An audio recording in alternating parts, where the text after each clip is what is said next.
এই দরজা খোল। দরজা না খুললে এক্ষুনি ভাঙবো কিন্তু দরজা। স্যার চোখ দিচ্ছেন লাথি দিয়ে দরজা ভাঙ। সালাউদ্দিন আহমেদ বিএনপির স্থায়ী কমিটির একজন মুখ্য সদস্য।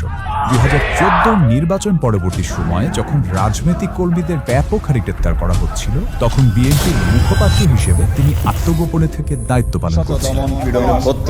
নির্বাচনী তফসিল বাতিলের ব্যবস্থা তার স্পষ্ট ও জোরালো বিবৃতি তৎকালীন সরকারের ভয়ের কারণ হয়ে উঠছিল। কিছু সাদা পোশাকধারী সশস্ত্র ব্যক্তি আইন শৃঙ্খলা বাহিনীর পরিচয় দিয়ে তারা আমাকে তুলে নিয়ে যায়, চোখ বেঁধে এবং হাত ধরে।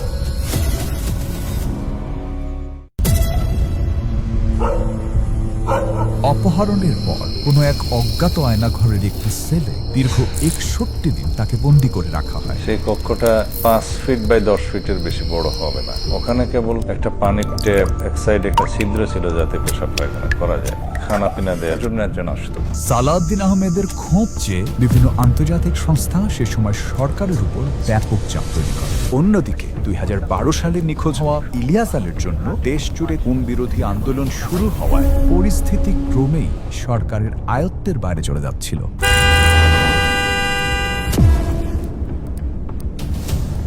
যদি আমার মৃত্যু হয় তাহলে আমার লাশটা আমার পরিবারের কাছে দিও। হয়তো সে কারণেই তাকে হত্যা না করে রাতের অন্ধকারে ভারতের শিলংয়ে ফেলে রেখে আসা হয়।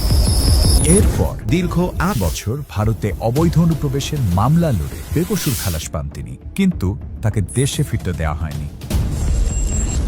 5 আগস্ট ছাত্র জনতার হাতে সরকারের পতন হল। 28 আগস্ট দীর্ঘ 9 বছর পর তিনি নিজ জেলা কক্সবাজারে ফিরে আসেন। তারেক রহমানের নেতৃত্বে গণমানুষের সাথে আগামীর বাংলাদেশ গড়ে তুলতে তিনি নির্ভয়ে এগিয়ে চলেছেন। আমি আহ্বান জানাচ্ছি আমাদের প্রাণ প্রিয় নেতা জনাব তারেক রহমান।